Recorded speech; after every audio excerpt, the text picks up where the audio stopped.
What is stock exchange यानी कि stock exchange क्या होता है। जब भी आप किसी शेयर को बाय या सेल करते हो तो आपका जो भी मुनाफा या नुकसान हो रहा है वो आपके अकाउंट में से कट करना, और अगर आपको मुनाफा हो रहा है तो आपके अकाउंट में वो पैसा ऐड करना, ये काम एक थर्ड पार्टी करती है जिसको स्टॉक एक्सचेंज कहा जाता है।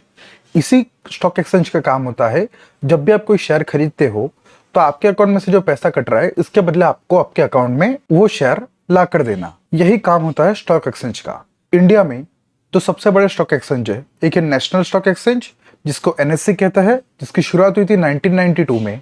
और एनएससी के अंदर 2100 से भी ज्यादा कंपनी लिस्टेड है। जैसे कि हमने पिछले एग्जांपल में समझा कि आईपीओ क्या होता है, तो जब भी आईपीओ आता है उस कंपनी के शेयर खरीदने और बेचने के लिए पब्लिक के सामने ओपन हो जाते हैं, यानी कि पब्लिक उनको खरीद या बेच पाती है। लेकिन कहाँ खरीदना है, कहाँ बेचना है, यानी कि कौन से एक्सचेंज पे कहाँ जाकर लेन देन करनी है, उस जगह को कहा जाता है स्टॉक एक्सचेंज।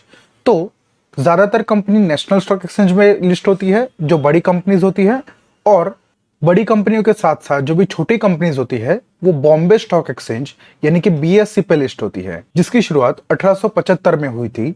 और बीएससी के अंदर 5300 से भी ज्यादा कंपनी लिस्टेड है, यानी कि बीएससी एक्सचेंज पर आप 5300 से भी ज्यादा कंपनी के शेयर में खरीदी और बिक्री कर सकते हो।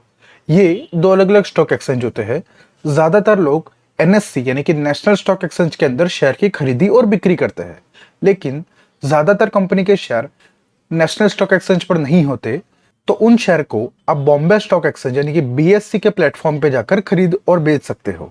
इसका मतलब ये होता है कि स्टॉक एक्सचेंज का मतलब होता है जहां जाकर आप अपने शेयर की खरीदी और बिक्री कर सकते हो, लेन देन कर सकते हो, एक्सचेंज कर सकते हो अपना पैसा शेयर के बदले। उस जगह को कहा जाता है स्टॉक एक्सचेंज।